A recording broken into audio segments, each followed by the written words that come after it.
Non, moi je pense qu'aujourd'hui, le consommateur doit être avisé, il doit être actif. Et nous l'avons prouvé à travers les problèmes que nous avons rencontrés récemment. Je dirais avec les téléphones mobiles, tout comme avec aussi l'État burkinabé. C'était des concerts, ça ressemblait un peu je ne sais pas si on les a forcés ou c'est une entente. Mais ce qui est sûr, lorsqu'on décide de suspendre une ligne téléphonique à un consommateur et un usager, c'est qu'on lui fait perdre beaucoup d'opportunités. On lui fait perdre la confiance envers ses partenaires, on lui fait perdre de l'argent. Et rien qu'à nous annoncer qu'il y aura une coupure, c'est pas mauvais. S'il y a une situation exceptionnelle sécuritaire qui demanderait qu'il soit suspendu, les téléphones mobiles pour un temps donné, mais juste un communiqué en amont, on prend nos dispositions, on dirait à nos partenaires, nous ne pourrons pas vous recevoir ces temps-ci.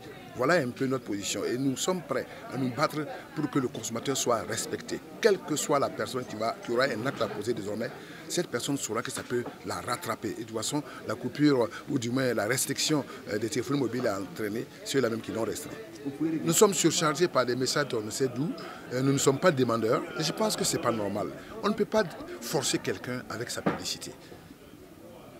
D'abord, dans je dirais, tous les espaces numériques internationaux, on vous demande si vous êtes d'accord. Est-ce que vous donnez votre accord pour qu'on puisse vous envoyer des cookies, qu'on puisse envoyer des informations. Mais ici, c'est franchement la jungle. Ce n'est pas normal. Les téléphones mobiles doivent nous respecter. On ne peut pas réveiller les gens à n'importe quelle heure, couper des rencontres, couper des réunions et autres là, pour prendre un coup de fil qui n'est qu'un, ou lire un message qui n'est qu'un message publicitaire. Ce n'est pas normal. La publicité, on va la chercher là où vous l'avez posé. Une situation particulière. Je crois que Wave est venu avec sa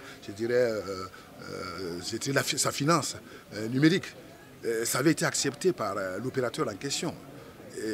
Et au dernier moment, parce que Wave est accessible, peut-être c'est moins cher et c'est efficace pour les populations, le partenaire a décidé de couper ou de suspendre. Mais ce sont des milliers de personnes qui sont touchées actuellement. Nous avons, je dirais, des dizaines et des dizaines de plaintes au niveau de la Ligue des consommateurs où des millions ont été bloqués par cette opération, je dirais, mal conçue et peut-être même aussi, je dirais, et c'est tabou envers le consommateur. Si vous avez accepté au début, passer votre puce à un opérateur pour pouvoir agir, mais écoutez, ce n'est pas au consommateur que vous allez couper. Demandez-lui autre chose. Mais le consommateur, il n'a rien à voir avec votre contrat. Il t'a fait confiance et je crois que nous allons également poser plainte pour cette situation.